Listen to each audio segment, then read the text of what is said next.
It's 8 a.m. in the morning in Wuro Hausa, a sleepy community just outside Yola in Adamawa State. The sun is already up as children run to school.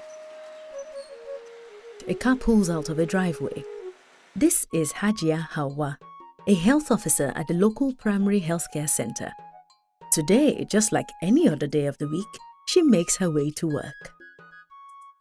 Arriving at the health center, Hajia Hawa Umar makes her rounds, and her first stop is in the female ward, where she welcomes a newborn baby and the mother. After confirming that both mother and child are doing well, she offers some advice to the young mother and registers the new birth. In a corner, another woman groans in pain as labor pangs set in. If all goes well, there may be another childbirth within the hour. Outside in the waiting area, chairs and benches are already filling up with women in different stages of pregnancy. To a casual observer, this is just a typical day in a primary health center. Babies are being born, pregnant women are getting care. Nothing extraordinary here. But if you know the history of primary health care in Adamawa State, you will realize that what has been witnessed now is a healthcare revolution. For a long time, infant and maternal mortality has remained one of the biggest challenges facing Nigeria's health sector. And until recently, Adamawa State had one of the worst health statistics in the entire country. When we came on board in 2011, the coverage was very, very low. And when survey information comes, you see a lot of contradictions. You have done so much, you have spent so much, but you have seen so little. And we have been seeing that the indicators were, in fact, at the time up to 2008 was horrifying because it was becoming worse and worse. Hajia Hawa recalls a time in the recent past when it was near impossible to deliver quality healthcare to the people, when staff motivation was non-existent and patronage was at an all-time low. The condition made me feel very bad because whatever we want to do, the thing is not available. The service we want to render, the drugs is not available. And the infrastructure is not good.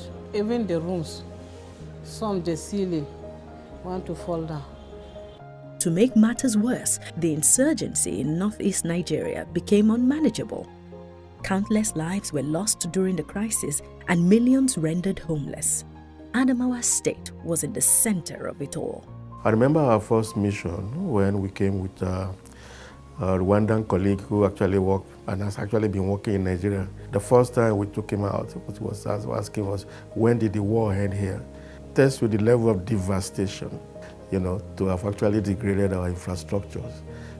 So you find out that the infant mortality rate was high. You find out that immunization coverage was low. You find that the skill attendants, antenatal care. So the health outcomes were generally bad. And we cannot afford to continue the same way. Necessarily, we have to do something different. In 2013, in an effort to accelerate progress on reducing preventable maternal and child deaths, the federal government of Nigeria adopted a radical new approach to primary healthcare delivery through its Nigeria State Health Investment Project, NSHIP, a 5-year program supported by the World Bank. Using a method known as performance-based financing, PBF, NSHIP was aiming to finance results rather than input, and a decision was made to test this innovative approach to health financing in 3 states: Ondo, Nasarawa, and Adamawa. Of the 3 states, Adamawa had the most odds stacked against them. In comparison to other states, Adamawa had the least number of skilled health attendants and the worst health statistics of all. We contributed a lot, to the maternal mortality in the country. When you go to our primary health care centers, you will not find staff because they are demotivated. People lost confidence in primary health care centers. Nobody goes to primary health care centers. So that is the situation we find ourselves before the coming of NSHIP. And that is one of the reasons that the state was considered to be a piloting state. If it can work here, it can work anywhere in the country. The project was initially piloted in one local government area and implemented across 14 primary health centers and one general hospital. When the project was first introduced to the health workers, there was general disbelief. Until they received their first checks, seed money to put their health facilities in good enough shape to attract customers. And so everyone went to work.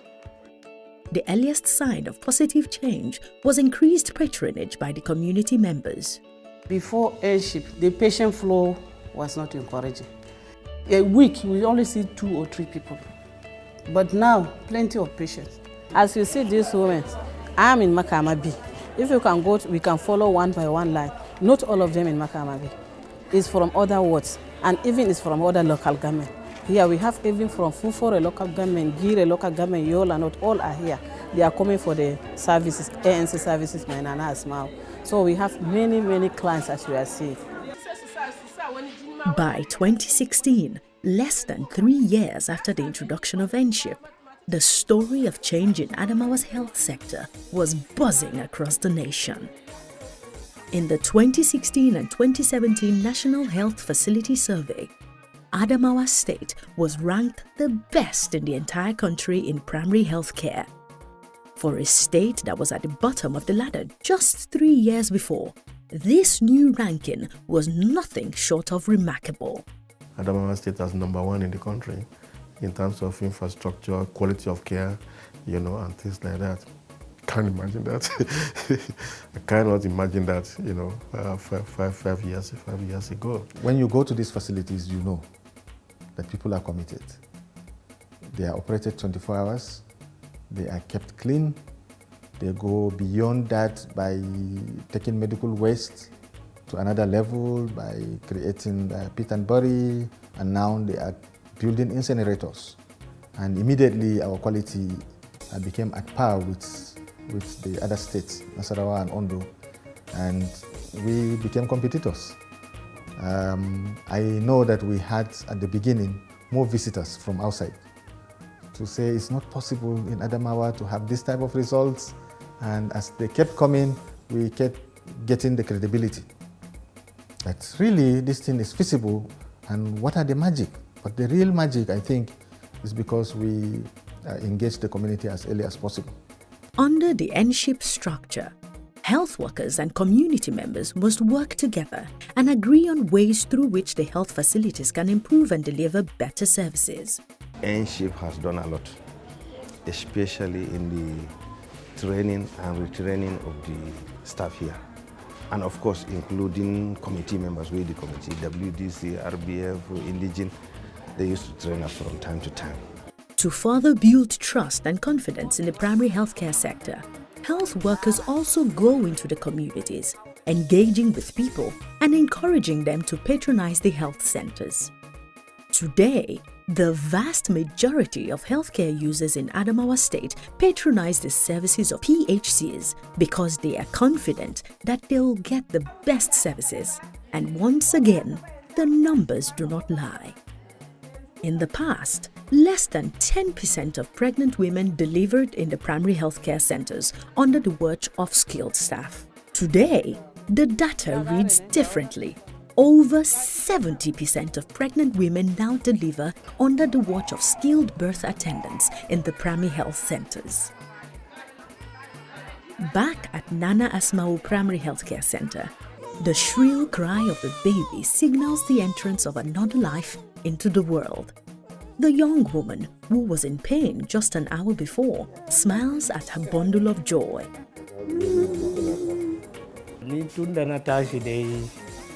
Na samu iyaye na ma nan suke zuwa, kuma aikinsu yana da kyau ne, shi yasa nake zuwa nan, don yawanci anan mata ne, but other hospital za ka ga haɗe da maza, kaga ba yadda za a yi kuma a ɗauki na mace a kai ta filin maza inda suke gefen haifuwa, kaga ba daidai ba ne, shi yasa na zaɓi nan.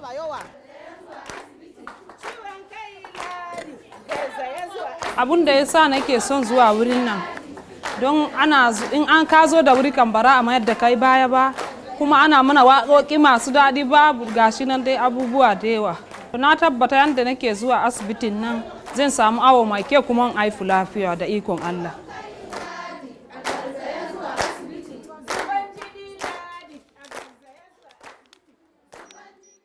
Unlike previous health interventions that have been implemented across the country, NSHIP is unique because of its approach. By rewarding health facilities based on their performance, health workers are motivated to do more. Each health facility has a list of services that they are required to provide to the patients. And when these services are provided, the health facilities are then paid directly. This approach is known as performance-based financing, or PBF. But for PBF to truly work, verification and counter-verification must be the cornerstone. Every claim made by the health facilities has to be verified and counter-verified before payment is made. And it is up to a team of trained men and women to collate and analyze data, as well as provide mentoring and coaching for the hospital staff. If there is no verification process, it means the health facility will sit down by the team and just be faking patients. That is why the verifier is confirming those people they came for the actual service. The verification helps us to do better, because in this verification, it will if there are some activities or there are MPA services that we are not getting the targets, it makes us to tighten our belt so that we cover them. NSHIP, to a very large extent, can be said to be one of the most successful health projects to have been executed in Nigeria. But as with most projects, this one also has a lifespan that will terminate someday. And the question is, what measures are in place to ensure that the gains of NSHIP are sustained? Adamawa State is already thinking ahead. NSHIP is not like other projects. From day one, we start talking about the sustainability plan. Our thinking is by the year 2020, 20% of the project will be funded by the state government, 40% by our partners through basket funding, while 40% by our community-based health insurance. Today, other states in the country are coming to Adamawa to learn from her inspiring success story. A state that was once at the bottom of the ladder is now the pace setter. A shining example that with the right investment, incentive and oversight, Nigeria as a nation can bring impactful and lasting change to healthcare for its citizens.